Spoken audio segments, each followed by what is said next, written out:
What up, Talkin Fight fans? Thanks for tuning in to today's episode of Knuckle Up with yours truly, Mike Orr, and my man Cedric Benn in the den doing what we do best. Prospects, you know what it is, man. It's part 2 of Peach Boxing Week, and we got the Russian in the house.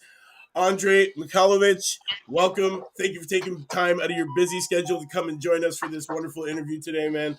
Much respect, much love. Let's get right into it.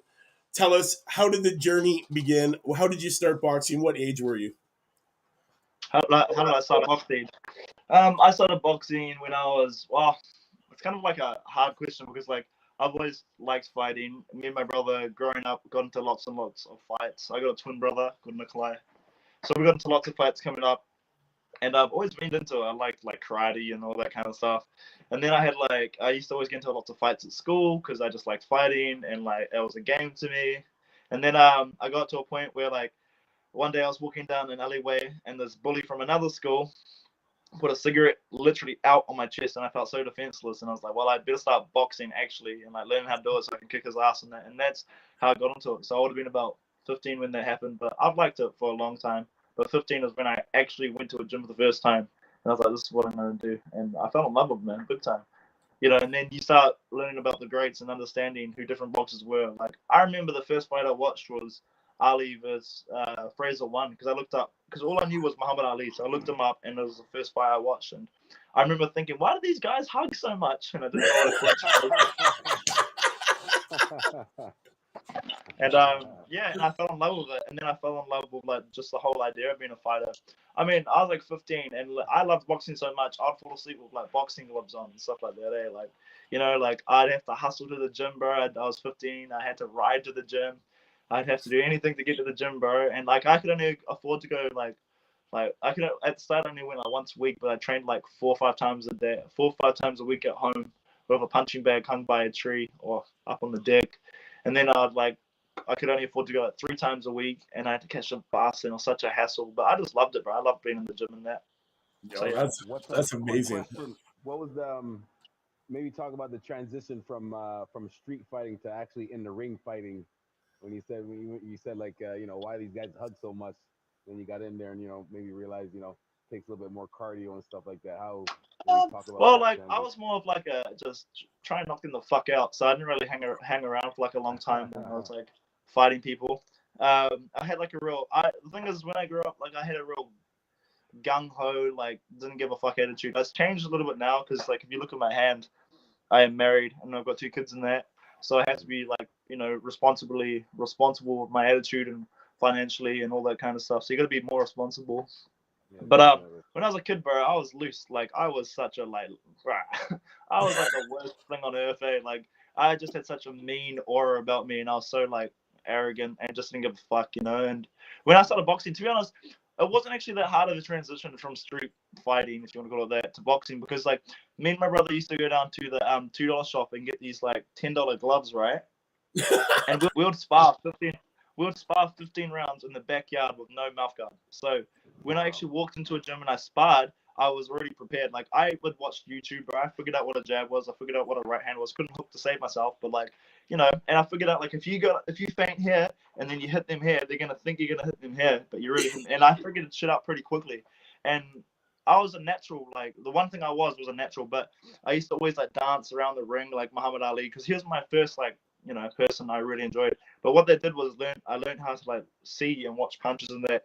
The one thing I've had to work on, and we work on constantly in the gym now, is when I move, if I see a jab coming, my instinct is to either lean back or lean right over here when it only needs to be an inch. You only need to move that much. But sometimes I'm over moving and getting in a bad position, so I can't return with a right hand or a hook or uppercut or a right hand. So it's kind of refining my movement. But I've always had exceptional head movement. I can see shit coming. And it's one of my best attributes is my awkwardness and being able to see shit from angles that you're not supposed to see shit. So, yeah. What were some of your influences to turn pro?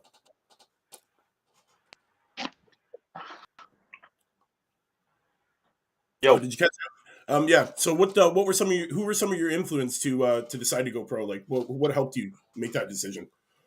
Well, I had an amateur career first, and I think, to be completely honest, my amateur career was fucked by a certain coach. Like, if I hadn't have had this coach, bro, I would have been a good amateur, to be completely honest. And I'm not gonna name names, and I don't need to or anything. But like, there's this one dude, like really, like, you know, made it a real hard time, and that was really frustrating because like all I wanted to do was fight, and you know, I wanted to be me. And the thing is, with me being me and my eccentricness and my colorfulness, it's not really like something that can be under a banner. So like, I knew I was never going to go to the Olympics. I knew I was going to go to the Commonwealth Games. I'm too much for that. I'm too much for like the standard New Zealander. Like, everyone in New Zealand's very like modest, and you know, it's real beautiful and all that. But I just say what I want to say, and like, it's all good. But like, it just means that like, amateurs is probably not for you, and it wasn't. It was never going to be for me. And I already knew in my head that I wanted to be a pro. From the minute I walked into a gym, I wanted to be a professional because I wanted to fight with my mouth guard and my top off.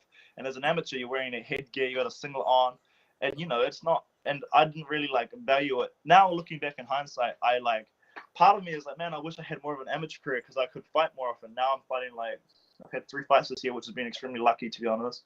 But as an amateur, it's every other weekend, and you know, I love fighting and I love the competition of it, and I'm competitive in that. So, you know, I kind of like wished I did more as an amateur. But then again, like, I literally grew up so much as a pro. I'm 19-0 now, and like every year you see like a different version of me. It's like the same dude, but just different shades to me, because like, you know, I was developing.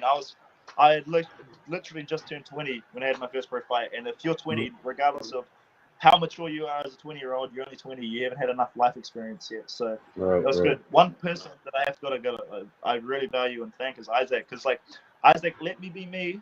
But then if he thought I was going too far, he'd grab me and pull me back and put me down.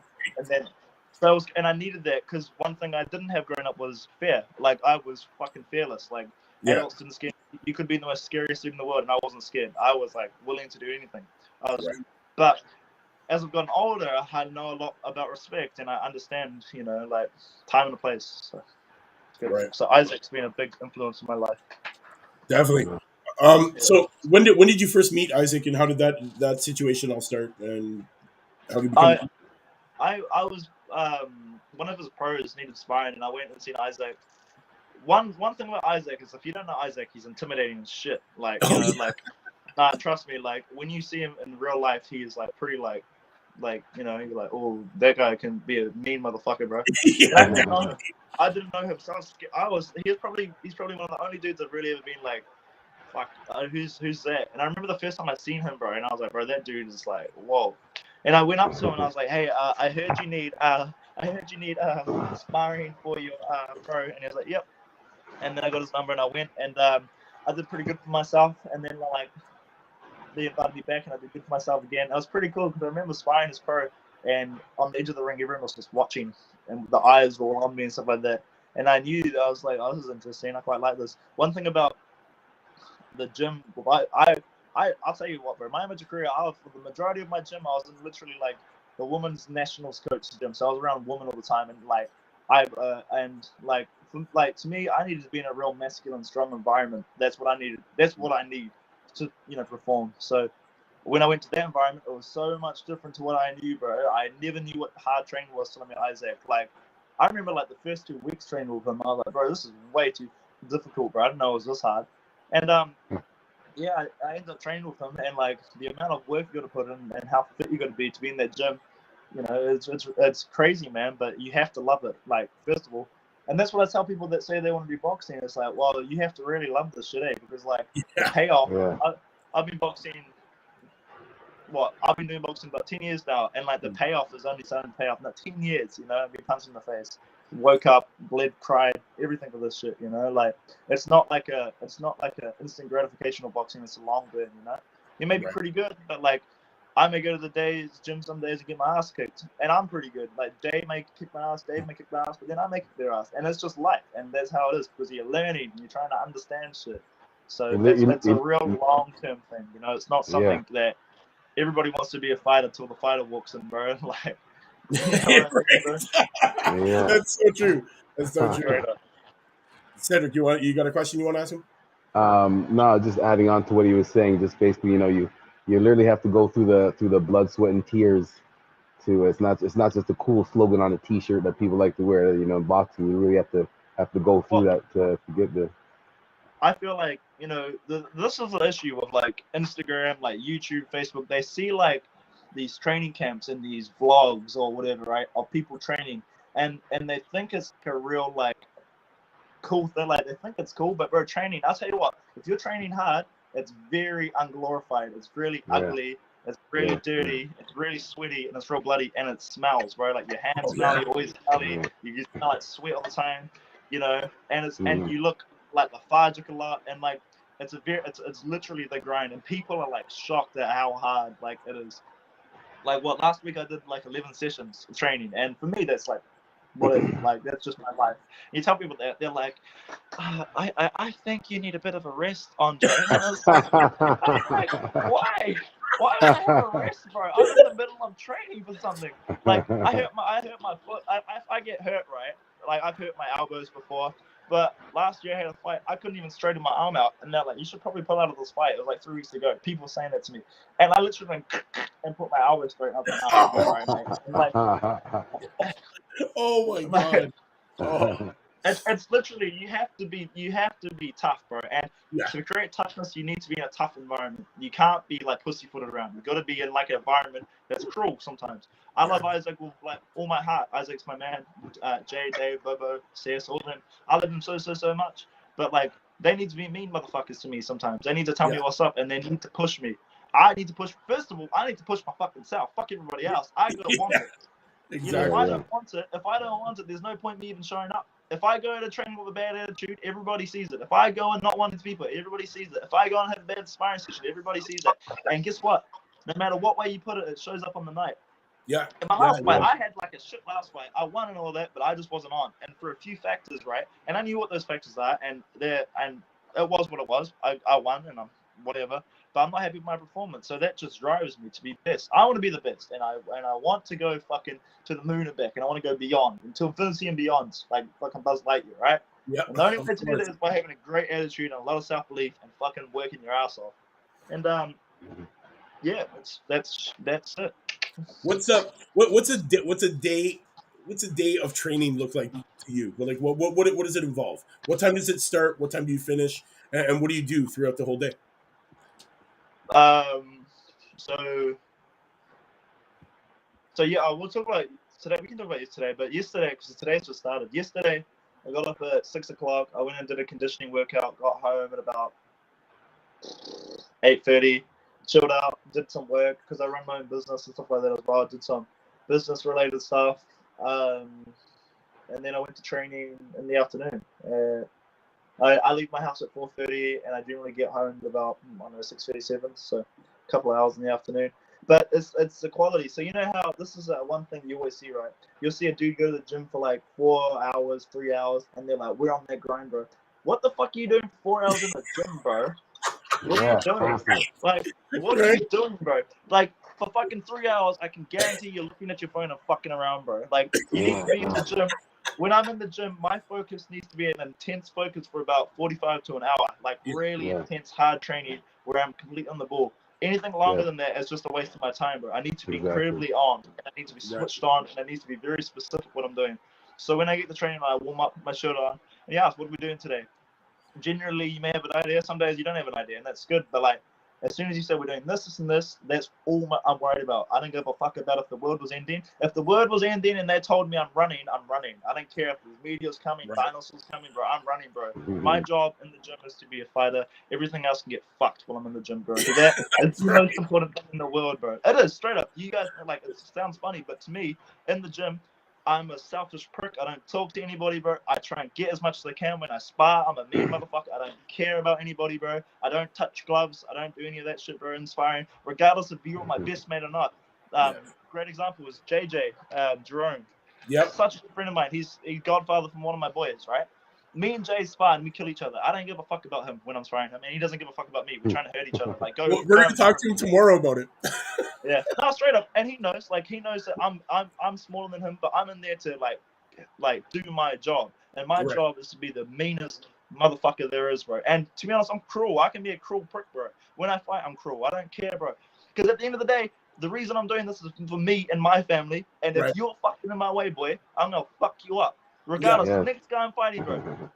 His name's Isaac Hardman. He's just another little bitch in my way, bro, and I am going to fuck him up.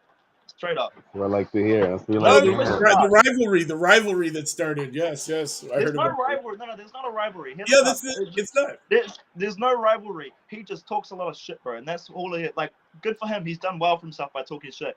But you know, bro, I will promise you one thing. When I hop in that ring, bro, that's when I'm gonna start talking shit, bro. When I'm in the ring with you and you're fighting me and you're down 6 rounds, mate, that's when I'm gonna start talking to you, and I'm gonna make it the most cruelest fucking night of your life. It's gonna be a night that when you wake up every morning, you're gonna be like, man, I dreamed about that shit last night. Man, I dreamed about that shit last night. Man, I dreamed about that shit last night. And when you're 60, people will remind you of that shit, bro. You will know what the fuck happened, bro. So It's gonna go down. It's gonna go down in history. It'll go down in the history books as him getting his ass whooped. I don't give a fuck about the history books. This is like, I just want to do my job. My job is to be a fighter at the end of the day. So, What's the fucking date? horsey right on.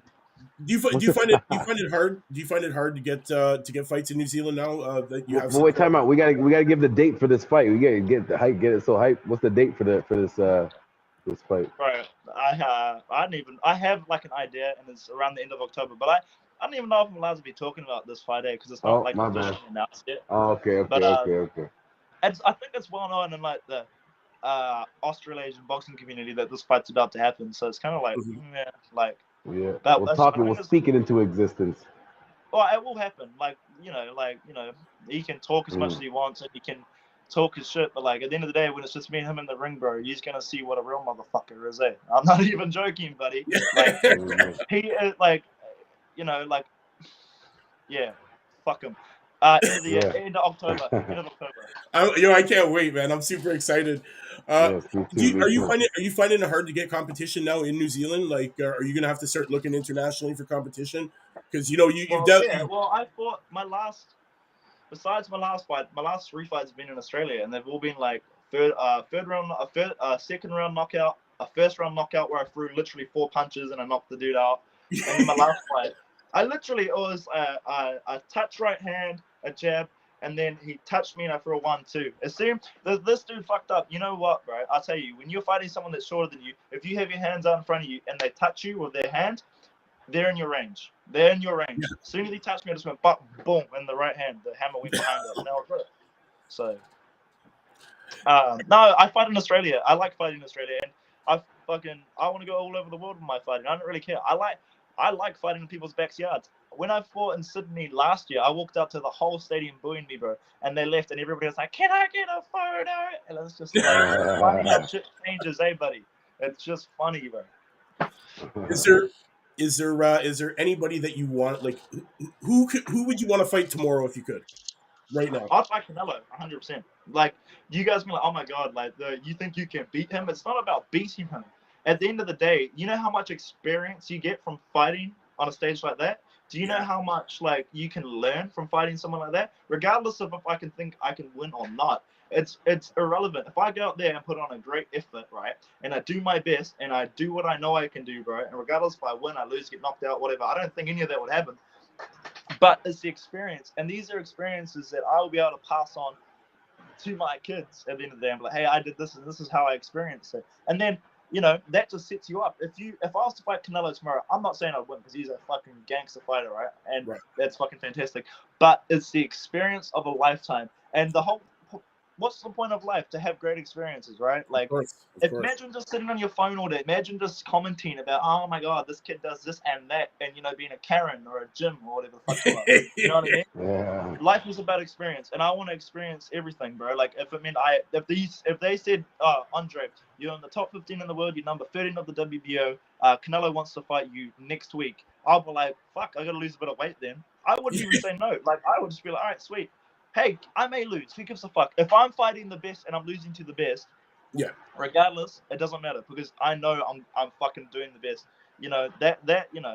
And yeah, because in a few years' time, that will set me up so good. Like I'm 24. When I'm like 26, 27, that'll do me such wonders because I would have gone through the experience and that. So I'm never going to a fight wanting to lose. But like, if I got offered it tomorrow, like mate, like what the chances are, bro. Let's be realistic. It's like a fucking 90-10 chance of me winning, like 10% me winning, and that's all good. But it's the experience of a lifetime, bro. And who Right. knows? Some magic might happen. You know, the magical moments are sometimes the shit you don't expect. You know, we don't ever know. In boxing, one punch can change the entire outcome of a fight. Like, you know what I mean? I think, yeah, and it's the attitude. If you have a great attitude, look, man. Like, I come across as like very out the gate and over the top in that, but like this is who I'm living my life, bro, and I'm really enjoying who I am. And you know, if I had to live my life again, I would live my life exactly how I've lived it, because I am a gangster, bro, and I wouldn't change anything about me, bro. Right. What's I up? would actually change one thing, bro, and that's fucking probably like not compulsive spending. That's about it. That's the only thing I would do. Yeah, I know what you mean. I fully know that. Like, I didn't need to buy these scissors, bro. But you did. Yeah. Bro, my wife has so many fucking scissors, bro. Like, Wow. there is at least 20 scissors in here, bro. Like, why? What is it? Every design of scissors possible. That's hilarious. Nah, my wife's very arts and craftsy, so like, Nice. That's good awesome. for the kids. Good for the kids to have a wife like that, or a mom like that. That's Definitely. into her art. It's good. It's fantastic. How old are your kids? How old are my kids? Mr. Tarantino. Tarantino's my oldest. Name from Quentin Tarantino. I like that name, Tarantino. Spelled it slightly differently to how it's originally supposed to be spelled. I love the name. He's 3 in September, and then we got little Toro. So after Toro Getty, he is 1.5. So 2 boys, 2 beautiful boys. I bet you can't wait to get them in a ring, with some gloves on. You gonna teach them I don't know. Like, I don't know. Like, I'm adopted and shit, bro. Like, I've come from Russia, bro. Me and my twin were adopted in that, bro. I had a pretty, like, I'm not saying, like, relative to what I know, and I can only talk about myself, I had a pretty shit time coming up from my teenage years and stuff like that, and I was very misunderstood and misunderstood a lot of things. So I had fire, and I've got, like, a ambition in here to be fucking, you know, I know that I've come from, like, fuck all and shit like that. Mm-hmm. And that fuels me. But, you know, when I look at my boys, bro, like, I don't really want them to fight, man. Like, because, like, I know how dangerous it is, and I'm aware of the consequences, bro, and I'm aware of it. So do I want them to fight? No, not really. But if they decide on their own terms, Dad, I want to be a fighter, then that's on them. And to be honest, I'm not going to do fuck all for them. I'm going to literally go, you go do your thing, bro. You go train. Don't compare yourself to me. Just do your own shit. That's it. Because I've seen so many fathers come in with their sons, bro, and be so overbearing, bro. Like, yeah, I'll give them advice if they want advice, but I'm not going to be the dad that's there, like, do this, do that. Like, if they do fight, they go train with Isaac, and then Isaac will fucking let you know what's up. Because what the fuck, it's not my life, it's your life. And if you want to get punched in the face for the rest of your life, it's up to you. I ain't making the decision for you, buddy. Right. Yeah. Andrei, what's the biggest lesson that boxing has taught you today, do you think? Biggest lesson? Well, like, boxing transcends boxing, bro. Like, boxing isn't just boxing, bro. Boxing has a life. Right. Like, the dedication, the discipline, the determination, all of these factors, bro, have helped me so much in my life. Sorry, 1 second. Yep. It's really like it's the art of boxing is like one thing, but like it's just the discipline of like when you get up, you do your it's I'd say probably discipline and big time confidence, bro. When the big issue with me in school was I was so insecure and so against myself that like it was hard for me to appreciate who I was. So like I think it's given me a self-appreciation of like you're so powerful beyond belief and you just gotta believe. And I think self-belief is the other one. Like this self-belief isn't like it's not a cockiness where I don't believe it. It's just who I am and what I've like manifested into through belief and training and like evidence. And the big thing is evidence. Like I'm good and I know what I'm doing and I'm capable and I'm very capable of my job. I've got a lot to learn and I'm self-aware about that, but I'm capable and that gives me confidence. And it gives me confidence to like, along with my boxing, it's given me this amazing opportunity to work with people in my life. Like, so my job with the 3 or 4 hours, I work with people once or twice a week, bro, and I teach them about like, discipline, self-belief, confidence. I teach them a bit of boxing, but the boxing's afterthought. It's about attitude towards life and stuff like that. So that's one of my most favorite things, to be honest. And, yeah. For the people out there that don't know who you are, what fight would you say would be the best representation of you as a fighter to watch, to go back in your history and watch? Best fight. Is it when I was 20 on my 21st birthday? I watched this.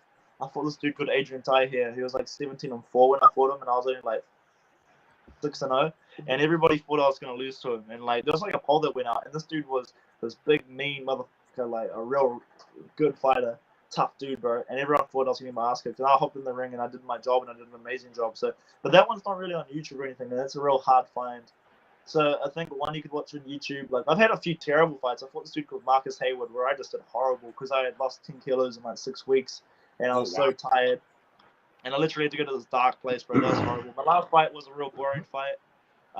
This was boring, bro. Like not much was happening. He didn't really want to rumble with me, and that's kind of on him. I wanted to rumble, but then I was having an off night too, so we were both kind of like trash that night, and it is what it is. Probably, fuck, I don't know. Alex Hannon. I knocked out Alex Hannon in like 2 rounds, bro, after a great like build up. So that shows a good representation. Shows Definitely. I saw that one. That was good. That was a good one. Yeah, because that's like the epitome of my life, bro. Me standing up to the bully, bro. So that's something I'm really really proud of. Yeah. That's great. Cedric. Yeah. Sorry, man. You be quiet. You got a question, brother? Yes. One of your knockouts was forget this guy's name here. It was the knockout of the year, Ernesto Espana. Do you remember that knockout? That was a straight like I did. Textbook 1-2 right down the middle. Because I explained some of the boxes I trained. Go ahead, explain it out. I lined him up, like I heard him, and like I was like the whole time. So then I can actually explain this whole fight like straight, like in like a minute, bro. The first round, bro, I come out, and for the whole week, I've been hearing this is a mighty Russian, the Russian Andrei Mikhailovich. He's a puncher, blah blah blah blah. In the first round, I go out 2 tenths, bro, and I'm 2 cents. And the first punch I throw was a check left hook right hand, and I missed by like that much, bro, because he was fading away to his right. And I was like, okay, we need to loosen up something. And then he's a little bit longer than me, and he's hitting me with his jab, and I'm like, I'm too tight. So when I'm seeing it, I'm not pulling back in time, and I'm just a little bit too close to him, and I'm getting my thing. Go back to the corner. You're too tight. You're 2 tenths, Andrei. You guys still there? Yep. Yeah, you're too tight. You're 2 tenths, all right? Next round I go out. I start breaking the distance. I start walking to his range. I start seeing his shit. Instead of having my hands like here, like how I usually have them, I have my hands and I start catching his punches, walking to his range. And then what I start doing, bro, is because what I like to do is switch it. Like, when you're walking someone down, you can be off, but you can also come forward and be a southpaw, and it gives you like another angle to work on. And I'm quite well balanced like that, right? And then I start walking and I get to his range. A minute and a half into that fight, I start to relax because I know I've got this under control and I'm all good.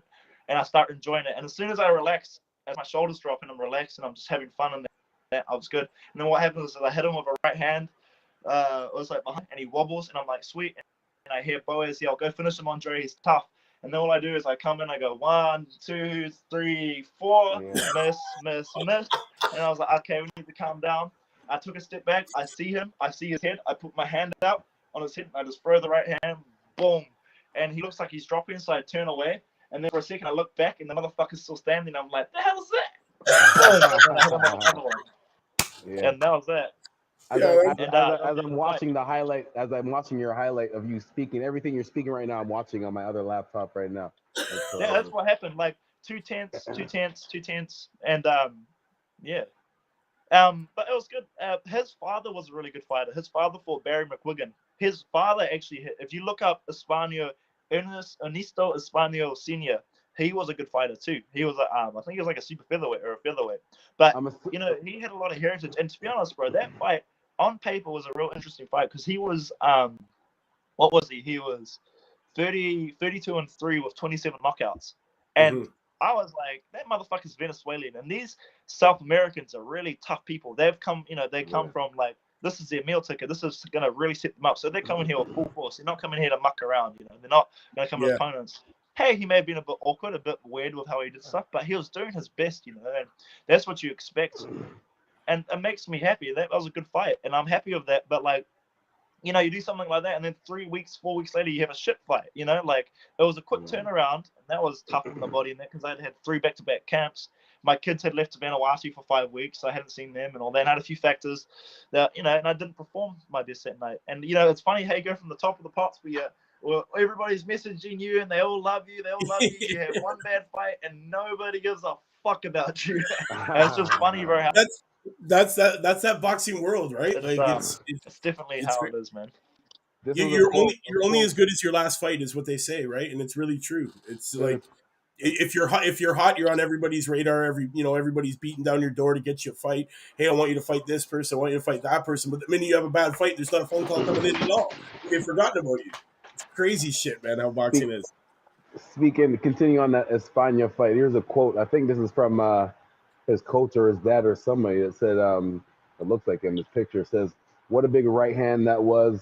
I got to say one thing about Mikhailovich. He's a great finisher. Once he gets you hurt, he finishes you." Oh, yeah.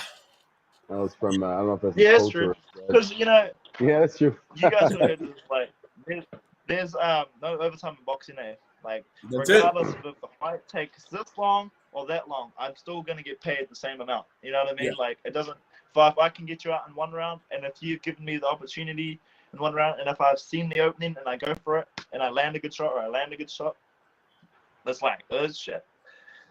You want to put value for money. The big thing about what I do is, like, fighting is the most important thing. Like, you can be a great talker, right? You can be a great talker, you can be a great trainer, but if you can't fight, if you can't put on great shows, if you can't put, like, incredible things where it's more than just a fight, it's actually a display of art, it's a theater performance, from the way you walk out to the way you're in the ring to the way you own the ring to the way you fight, it's all art. It's a massive show because people want to watch the show. They're not people, like, believe it or not, like, you know how the boxing is a sweet science, and I have 100% respect for the sweet science of hit and not get hit, right? Mm-hmm. And and it works. And and there are some great examples. Eris Landa, Floyd Mayweather, Pernell Whitaker. These are people that were like hit and not get hit type people. But you gotta have, if you're gonna do something like that, you gotta have a pretty out there personality to be backing that shit up. Floyd was great because towards the end of his career, he may have not been the most exciting fighter in the world, but he had the persona to back it up. So you can't be a boring fighter and be a boring personality. You gotta have some balance. A good balance. You have to have a good balance. Shout out to Mia who's watching. Hey, Mia. Thanks for tuning into today's episode. Yeah. Oh, man. Honestly, you got a great team. And honestly, I can't wait to see you internationally, man. I'd like to see you, in the UK, maybe in the States within the next year, and fighting for these big belts, man. Is that the plan? Like by next year to be international? Man, like boxing's like a roller coaster, right? You can only take it one fight at a time. Mm-hmm. I don't know, bro. Tomorrow, bro, like anything could happen. I don't know. I don't even know what the fuck I'm having for lunch today, regardless of next year, bro. Right. You know what I mean? I don't know. Okay, I know what I want, but the world has a great way of working, bro, and the universe will provide when you're ready, bro. Yeah. I met Isaac at the right time. I met my wife at the right time. I had kids at the right time. The universe will always line shit up for you, bro. If you have self-belief and like you want it enough, it'll come to you. But you got to work hard for it. And I know things are gonna happen. I'm fine.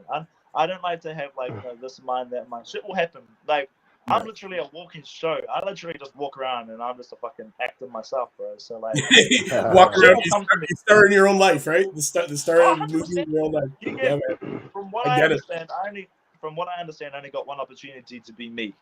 And why not live me to the fullest, bro? I'm not gonna be scared of what people think, bro. Like, hell, like to be honest, like, what's a thought?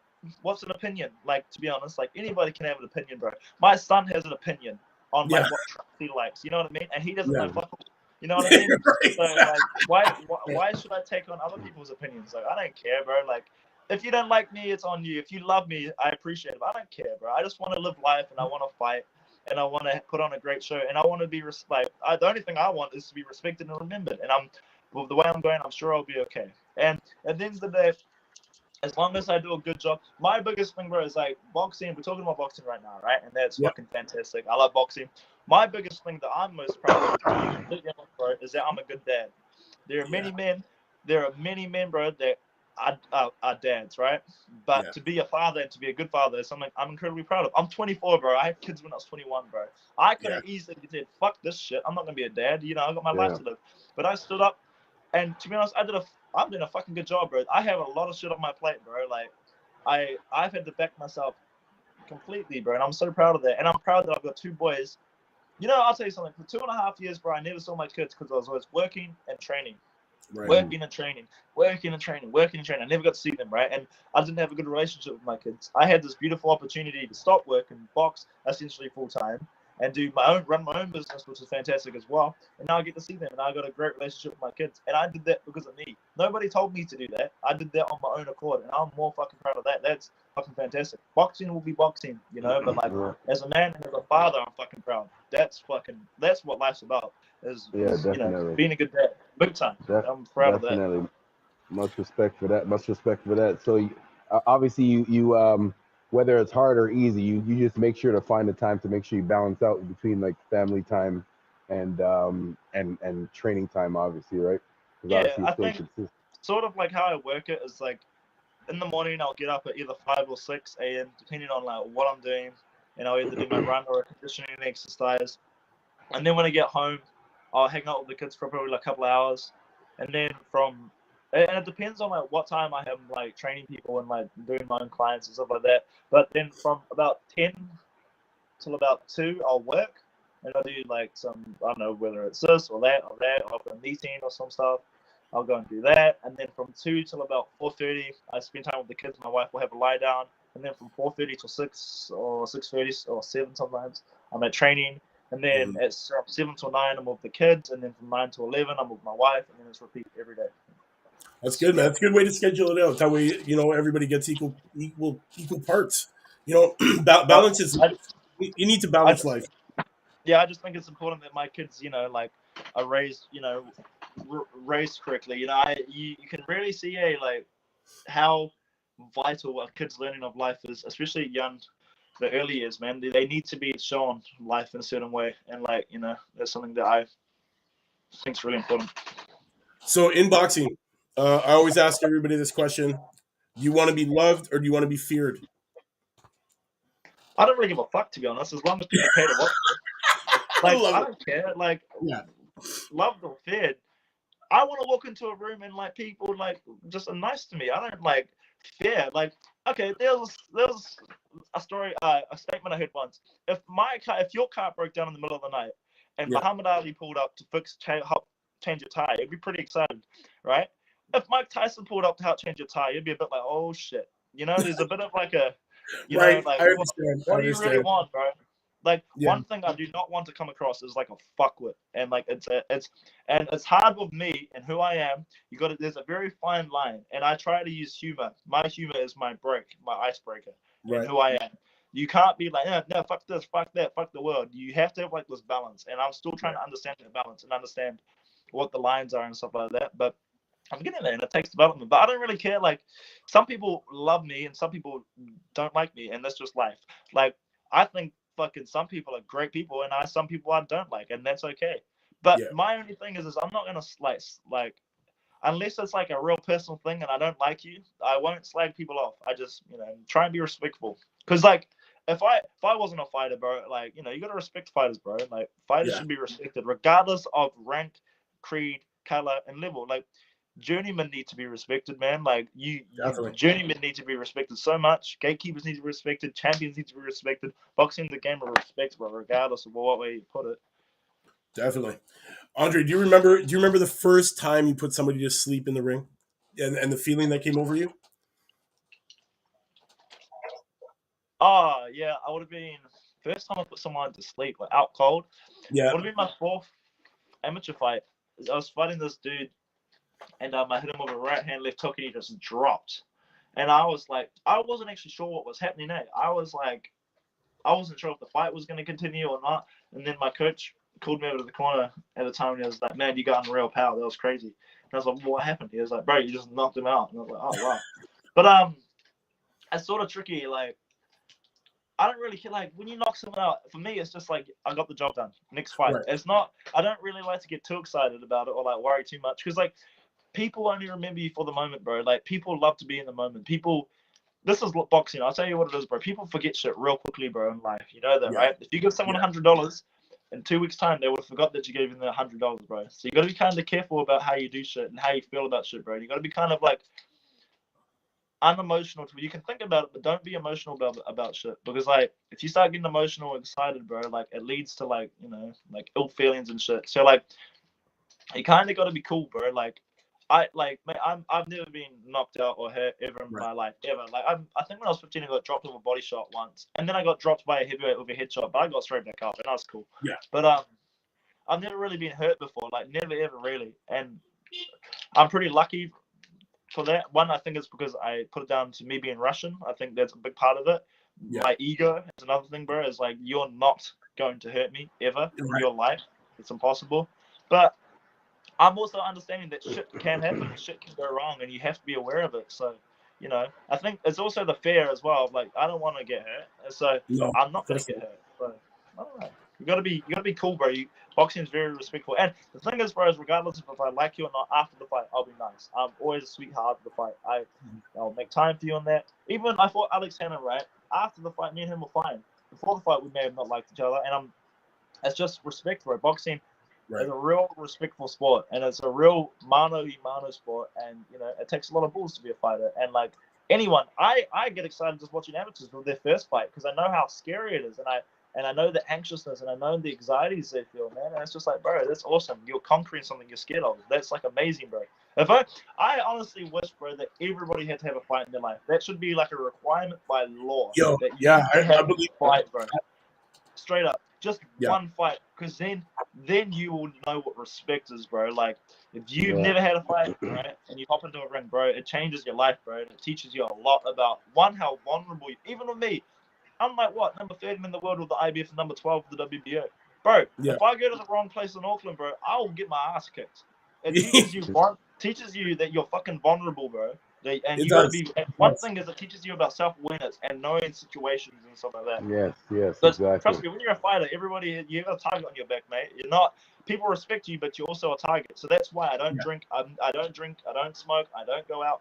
I don't do anything, bro. I don't have friends, bro. And I don't have friends by choice because you're like, I'm going up a mountain, bro, and everyone's on the big highway going this way. I'm trying to climb the mountain to look down and see the view on that. But if people, you know, like. Yeah, it's hard, man. It's definitely hard trying to keep friendships as a fighter, bro. Well, I found that personally. Maybe other people have heaps of friends. I don't know, but you know, I'm trying to do something that not many men can do, bro. And like, regardless, like there are lots of fighters out there, but they may feel the same. But I'm trying to do what I can do with my life. And you know, the journey to greatness is lonely sometimes. You know, and the journey to greatness is lonely, and that's why some of the great ones say it's lonely at the top because not too many people can relate. Being up there. I'm finding this shit lonely as shit. I don't have I have like 4 or 5 people on my phone that I can do. Sure, like people may like know of me and know who I am, but that doesn't mean you actually know me. Like you don't know. Like I got like 2 or fucking 3 really good friends that I really really value outside of the gym. Like the gym's different because that's my family and I see them every day. But like. In terms of friendships that I try to maintain, it's hard, and I don't have like a hell of a lot of friends, and I'm okay with that. And I'm okay because I made the decision to do this, and I know there is shit that entails. One is you don't go out, you don't drink. I don't drink.